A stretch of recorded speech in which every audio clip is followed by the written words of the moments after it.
आप में से कई लोगों ने भूतों की कई कहानियाँ सुनी होगी, कुछ सच्ची और कुछ झूठी। आज हम आपको अपने इस वीडियो में एशिया के सबसे बड़े और रहस्यमयी भूतिया जगह के बारे में बताने जा रहे हैं, जो कि भारत के राजस्थान में स्थित है। जी हाँ दोस्तों, आज हम आपको बताने वाले हैं भानगढ़ का रहस्य और उससे जुड़े कुछ रोचक फैक्ट। तो वीडियो को पूरा अंत तक जरूर देखें। वीडियो पसंद आए तो लाइक जरूर करें।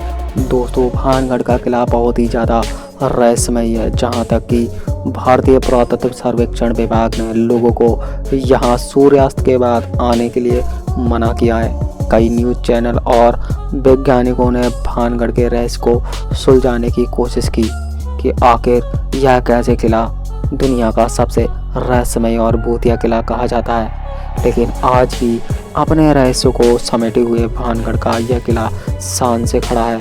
दोस्तों, भानगढ़ किले के भूतिया रहस्य को जानने से पहले आपको भानगढ़ की पूरी कहानी को जानना पड़ेगा। दोस्तों, भानगढ़ का इतिहास कहता है कि भानगढ़ का यह किला भगवान दास ने अपने बेटे माधव दास के लिए बनाया था। माधव दास की पुत्री यानी कि राजकुमारी रत्नावती बहुत ही ज़्यादा सुंदर थी। राजकुमारी की खूबसूरती की चर्चा दूर दूर तक फैली हुई थी। दोस्तों, भानगढ़ किले के पास ही सिंधिया नामक एक तांत्रिक रहता था, जो कि काला जादू करने में माहिर था। एक दिन राजकुमारी रत्नावती अपनी दासियों के साथ वहां के राज के जोहरी बाजार में इत्र लाने के लिए गई थी। वहीं सिंधिया तांत्रिक की नज़र राजकुमारी रत्नावती पर पड़ गई। वह तांत्रिक राजकुमारी को देखते ही उसकी खूबसूरती पर मोहित हो गया और वह हर हाल में राजकुमारी को पाना चाहता था। तब उस तांत्रिक ने राजकुमारी को पाने के लिए एक चाल चली। जो इत्र राजकुमारी को पसंद आया था, उस तांत्रिक ने उस इत्र की बोतल में काला जादू कर दिया। लेकिन किसी नगरवासी को इस बात की भनक लग गई और उसने राजकुमारी को यह बात जाकर बता दी। दोस्तों, यह जानने के बाद राजकुमारी रत्नावती ने उस इत्र की शीशी को महल के बाहर फेंक दिया।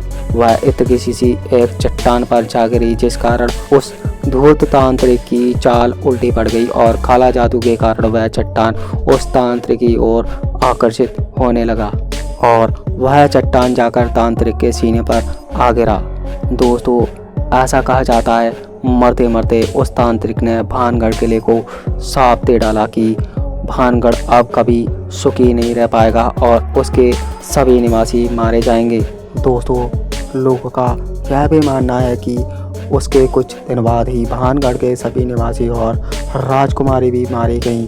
कई लोगों का यह भी मानना है कि आज भी वह तांत्रिक महल में राजकुमारी को पाने की कोशिश करता है। आज भी इस भानगढ़ के किले में रात को राजकुमारी रत्नावती के पैरों की पायल की आवाज़ लोगों को सुनाई पड़ती है और महल के कई कमरों में लोगों को ऐसा महसूस होता है जैसे कि कोई उनका गला दबा रहा हो।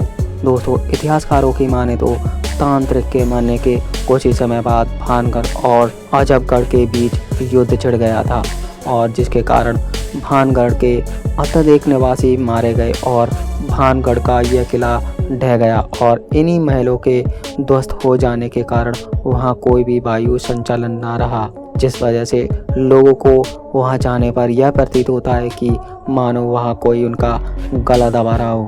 दोस्तों, इसी प्रकार के कई रोचक और दिलचस्प कहानियों के कारण ही भानगढ़ का किला पर्यटकों के बीच प्रसिद्ध है। लेकिन इन कहानियों पर वैज्ञानिकों का नज़रिया कुछ और ही कहता है। वैज्ञानिकों के जांच के दौरान यह पाया गया कि भानगढ़ किले में नेगेटिव एनर्जी है और सबसे ज़्यादा नेगेटिव एनर्जी राजकुमारी रत्नावती के कमरे में पाई गई, पर उन्हें इस बात का कोई भी ठोस सबूत नहीं मिल पाया कि वहाँ कोई भूत प्रेत का साया है।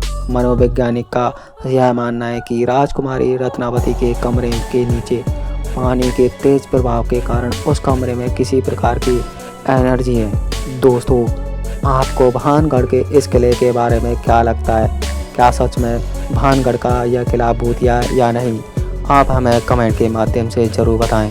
वीडियो अच्छा लगा हो तो वीडियो को लाइक करें, अपने दोस्तों के साथ शेयर भी करें।